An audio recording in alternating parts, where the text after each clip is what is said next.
Hello bachcho, let's read the question. So the question over here says, give an example of a characteristic being used to determine what relationship do two species have in terms of evolution. तो यहाँ question में कहना है कि कौन से characteristics ऐसे होते हैं जिनके बेसिस पे हम ये डिटरमिन कर सकते हैं कि दो स्पीशीज के बीच में क्या एवोल्यूशनरी रिलेशनशिप है। तो सबसे पहले हम यहाँ पे की कंसेप्ट देखेंगे क्वेश्चन में। इस क्वेश्चन का की कंसेप्ट क्या हो जाएगा? इस क्वेश्चन का की कंसेप्ट हो जाएगा एविडेंसेस और characteristics, to be more precise characteristics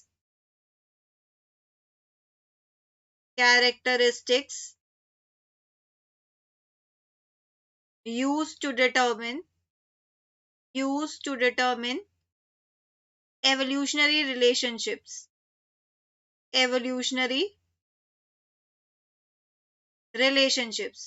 दो स्पीशीज के बीच में क्या एवोल्यूशनरी रिलेशनशिप है, क्या उनके कॉमन एंसेस्टर हो सकते हैं या नहीं हो सकते हैं, ऐसे कौन से कैरेक्टरिस्टिक्स है जिसके बेसिस पे हम ये बता सकते हैं। तो सबसे पहला कैरेक्टरिस्टिक होता है होमोलोगस ऑर्गन्स। अगर दो स्पीशीज में होमोलोगस ऑर्गन्स है, इसका मतलब क्या हुआ? इसका मतलब होता है कि उनका एक कॉमन एंसेस्टर है। होमोलोगस ऑर्गन्स मतलब क्या होता है? होमोलोगस ऑर्गन्स मतलब ऐसे organs which have similar structure और इसी सिमिलर स्ट्रक्चर के बेसिस पे हम कहते हैं कि इनका क्या है? कॉमन ओरिजिन है। तो organs which have similar structure which indicates common origin but different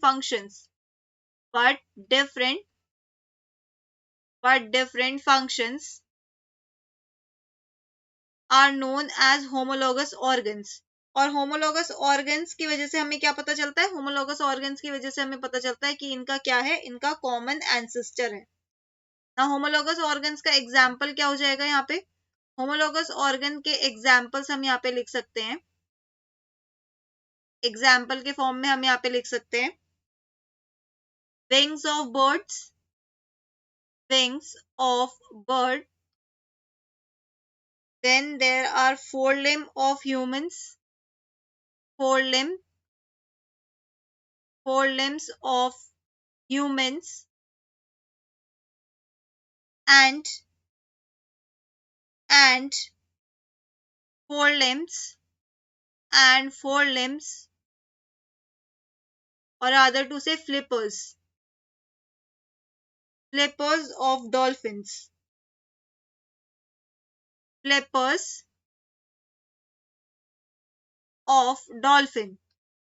ये सब किसके एग्जाम्पल है? ये सब होमोलोगस ऑर्गन्स के एग्जाम्पल है। बर्ड में, ह्यूमंस में और डॉल्फिन्स के जितने भी फोरलिम्स हैं, इन सब का स्ट्रक्चर सेम है पर इनके फंक्शंस डिफरेंट है। विंग ऑफ बर्ड का काम क्या होता है? फ्लाइट, ठीक है, उड़ने के काम आते हैं। फोरलिम्स ऑफ ह्यूमंस का काम क्या होता है? ग्रास्पिंग के काम आते हैं, किसी चीज को पकड़ने के। और फ्लिपर्स ऑफ डॉल्फिन का काम क्या है? स्विमिंग के। तो यहाँ पे तीन ऑर्गन्स है, तीनों ऑर्गन्स क्या है? फोरलिम्स ही है। विंग्स भी बर्ड के फोरलिम है, ह्यूमंस के फोरलिम्स और डॉल्फिन के फोरलिम्स, लेकिन इनके फंक्शंस डिफरेंट है। लेकिन अगर हम इनका स्ट्रक्चर देखें तो स्ट्रक्चर सेम है, और इसी सेम स्ट्रक्चर के बेसिस पे हम क्या बोलते हैं? कॉमन स्ट्रक्चर या सिमिलर स्ट्रक्चर। इसी सिमिलर स्ट्रक्चर के बेसिस पे हम कहते हैं कि इनका एंसेस्टर भी कॉमन ही है। सिमिलर स्ट्रक्चर कैसा है इनका? सिमिलर स्ट्रक्चर ऐसे है कि यहाँ पर बोन्स का पैटर्न सेम है। Bone pattern is same. Bone pattern क्या है?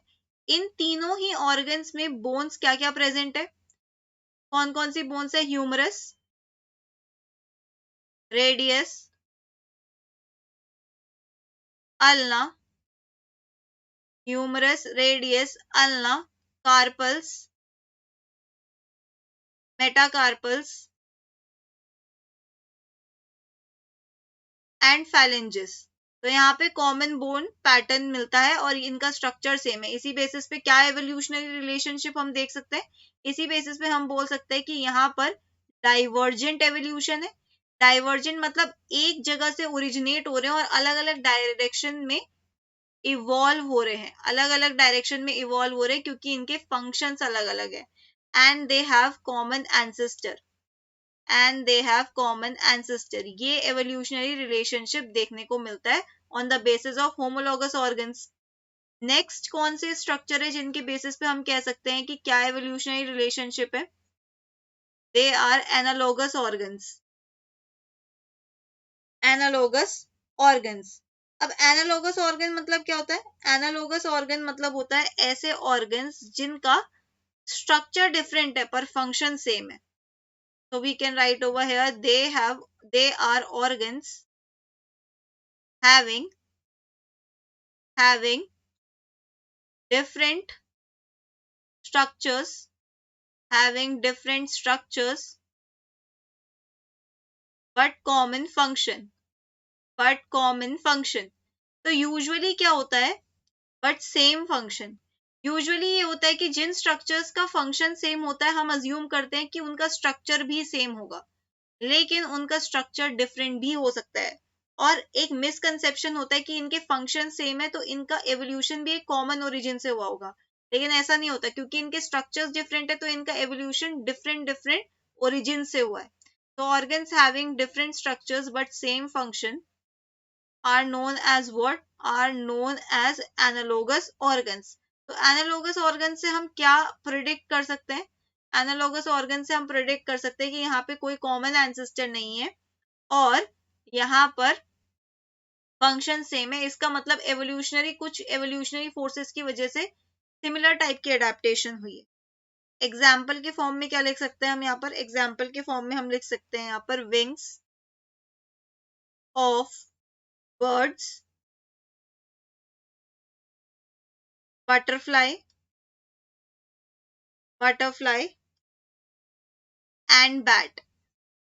ठीक है, इन तीनों में ही विंग्स प्रेजेंट है और इन सबका फंक्शन क्या है? तीनों का फंक्शन है फ्लाइट, लेकिन इनके स्ट्रक्चर डिफरेंट है.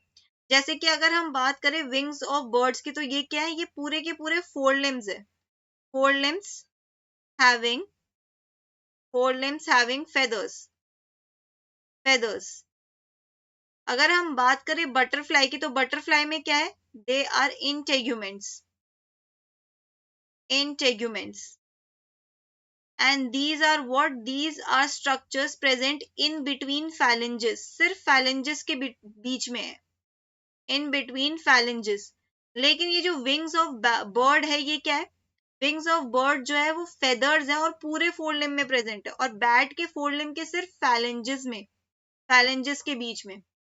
और इनका नेचर क्या है? They are membranous.